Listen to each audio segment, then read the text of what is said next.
ټولو نه غمګینه جمله کومه یوه دی؟ جمله دا دی چې تروې موږ به کور ته کله ځو.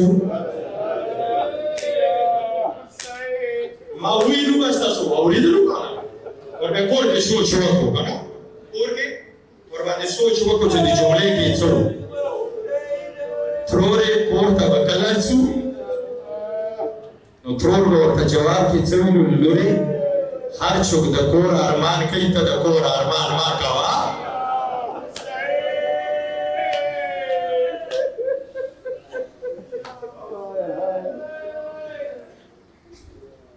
علیه مکرمه قدرمنې بیبي نه روایت دی چې خرابې کې یوې شپې د ما سار باندې چا لاس ما ورنه پوښتنه وکړله څوک یې بیا څه جواب رانغلله.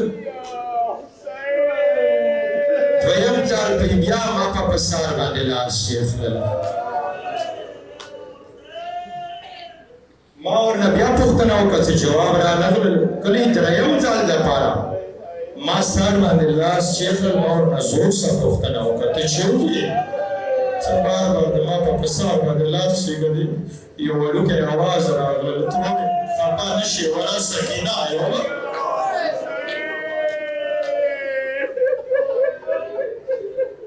ترورې خفه نه شې وړه سکینه یوه.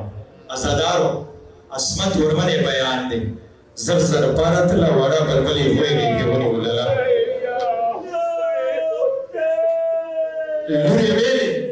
لورې ویلې په دې شپې باندې اما جان ما د خوب نه راځي.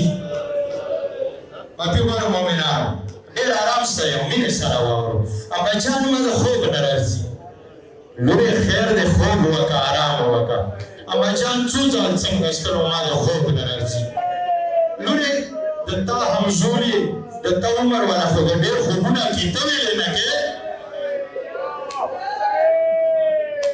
همزول یې د تا عمر والا خو د ډېر خوبونه کې ته ویلې نه کې. اما جان انصاف ته ونه کړل. اما جان د ما همزول یې د پښو د ویښتانو څول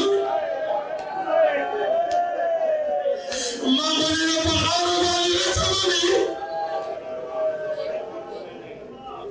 عزادارو د وړې بیبي ژړا سره بیمار امام راپاره کړ. د حسین جانشین ځای راغلل. وړه خپلې غوږې کې ونیولله. د ما ګرانې خورې څه به جالې ارام ویلې کې وروره ما د خوب نه راځي. خیر دی خورې څومره ارام وکړه شام دی پردی وطن دی خرابه دی ټول دی خولې دي. وروره څه منو وره خو سارانه څه منو وروره څومره پورې تله وې د ماسته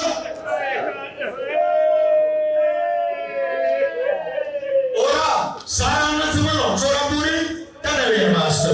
عزادارو امام پارک الخرابې دروازې طرف ته راغلل. خرابې دروازې کې امام څملاستل. خور څه ورور ولیدل څه ساري په خاورو باندې چیښلله.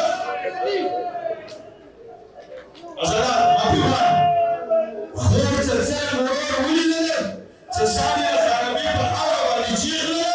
وړې بلبلې څه وویلو وړو لسونو سره خرابې خاورې سر ته راټولې کړلې.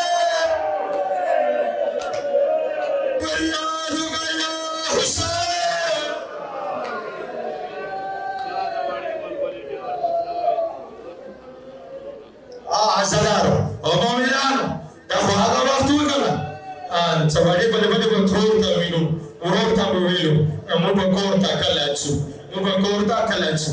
خو بیا چې کله دا کاروان روان شول دا کاروان چې کله خرابې نه روان شول عزادارو د شام ښځې راغللې. ورمنې ته اوس در خو یې دپاره مات یې دپاره ورمنې ورته یوه جمله کړې وې و د شام ښځو غټې خو تاسو ما ته پیغامونه کولي. غټې خو تاسو ما ته پیغامونه کولي خو شام ښځو زه تاسو ته هېڅ نه یم زه نور هېڅ تاسو ته نه یم. او د شام ښځو ته ما یوه خبره خو ومانو ما یوه خبره خو ورمنې حکم وکړه او د شام ښځو سکینه مو درته خرابېږي پرېښوله. سکینه مو درته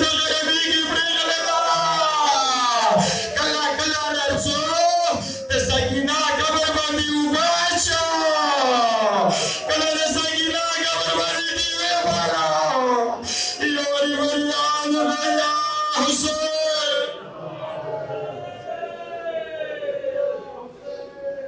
عزادارو کاروان تیار شول کجاوی بار شولې امام راغلل یوه کجاوی کی ولې دلا تروری نوا بس ذاکر درته بیان کوي امام یوه کجاوی کی ولې دلا تروری نوا بلې کجاوی کی ولې دلا تروری نوا چې کله درېمه کجاوی کی ترور ولې دلا څه نوا نو بیبیانو نه پوښتنه وکړه ما ګرانه ترور څه شولا دما ستردار ترور څه شولا دما سردار ترور څه شولا زدار بیبیانو ورته جواب ورکړل مولا اوس د ځکه وکوي نشو د کوم طرف ته لاړل زدار ترور پسې بیمار امام ترور پسې واپس خرابې ته راغلل کله امام د خرابې دروازې ته ورسېدل څه ګوري خرابې کوڅ کې یو ورکه قبر دی خرابې کوڅ کې یو ورکه قبر دی ورمنې د سکینه قبر باندې ځان اچولی امام ورته آواز وکړل اما جان پاچا کاروان تیار دی کجوي بار دی تا ورته انتظار دی ورمنه د وړې بلبلې قبر نه پاره تله ازادارو روانه شوله امام ته د یی دما امامه زویا او دما بیدینه زویا د سکینه قبر نه روانه شوله خو زه د خرابې دروازې کې وزم